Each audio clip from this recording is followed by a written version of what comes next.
Paz e luz, paz e amor, vocês estão sintonizados com a RAM. Eu sou seu radialista Aroni.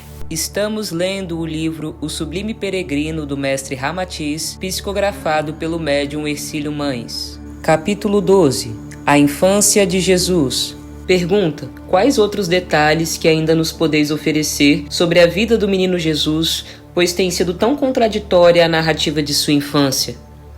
Ramatiz: a fim de poder desavaliar o verdadeiro temperamento, as virtudes e os contrastes do menino Jesus com os demais garotos de sua época, dar-vos-ermos um quadro de algumas minúcias de sua vida e que servirá para o mais claro entendimento de vossa pergunta. Em resumo, era um menino que jamais guardava ressentimento de alguém, mostrando-se absolutamente imune às ofensas e aos insultos alheios.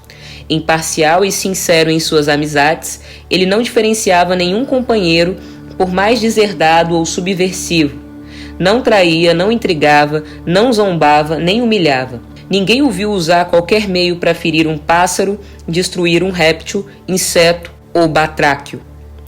Curvava-se para o solo e colhia o verme repelente na folha do vegetal, pondo-o fora do alcance das pisaduras humanas. Sob o espanto dos próprios adultos, ele deliciava-se com as carreiras de formigas, supercarregadas de partículas de alimentos ou folhas tenras.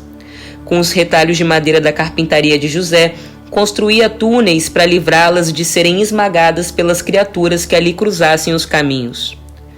Muitas vezes, perdia longo tempo tentando repor no lombo das formigas a carga que lhe fora desalojada ou lhes trazia restos de cereais só para vê-las carregarem. Os meninos da vizinhança, rudes e daninhos, então contavam a seus pais as esquisitices do filho de Maria, provocando deles o conceito de que esse menino não é bem certo da cabeça. Certas vezes, Maria e José mortificavam-se dolorosamente ao encontrar Jesus conversando animadamente com as aves e os animais, que em verdade pareciam entendê-lo. Advertia, censurava e aconselhava patos, cães, marrecos, galinhas, cordeiros e cabritos, apontando-lhes as imprudências e os perigos do mundo. Enxotava-os para longe nos dias de matança, pois jamais alguém pôde matar qualquer ave ou animal na sua presença, cujo espetáculo doloroso o deixava febril e o fazia fugir do lugar.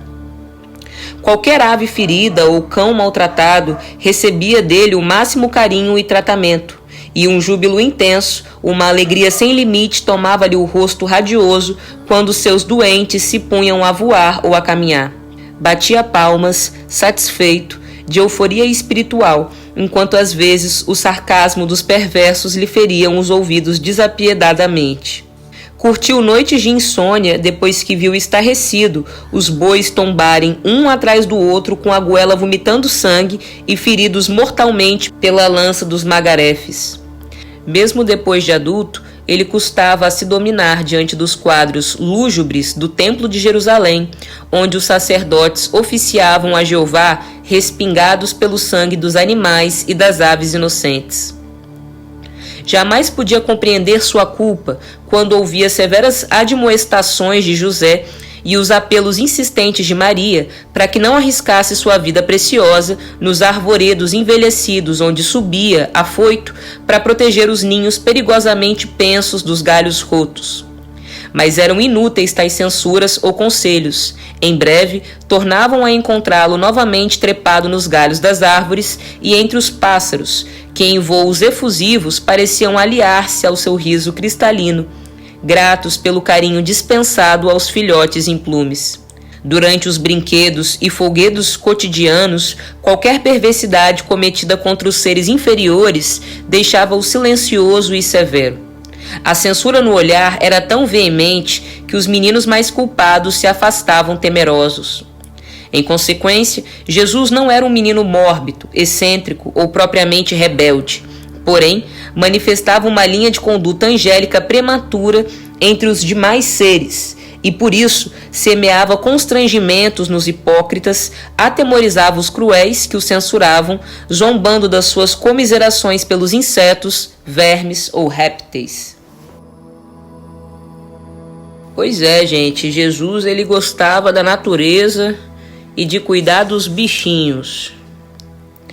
ficava muito feliz em poder contemplar. Era uma criança normal, brincalhona, serena, por mais que se sensibilizasse quando alguém infringia os direitos dos animais. Dá para perceber nas leituras que ele se coloca como um defensor dos direitos dos animais, entendeu? E que tudo que pertence ao meio natural, ao mundo natural, Jesus entende como obra da criação, né? Logo, o mesmo interesse que ele tem pelo entendimento espiritual da humanidade da Galileia da época, era o interesse que ele tinha pela saúde de uma formiguinha. Bota fé? Então ele simplesmente realmente vibrava nessa coisa universal. Todos os seres, toda a natureza, nós somos irmãos. Da folha à formiga, ao sol, aos seres humanos. Por hoje é só, meus irmãos. Gratidão por estarmos aqui juntos, estudando conhecimentos que iluminam nossas almas. Eu sou seu radialista Aroni. Vocês estão sintonizados com a Rádio Andrômeda, na Marie, câmbio desligo.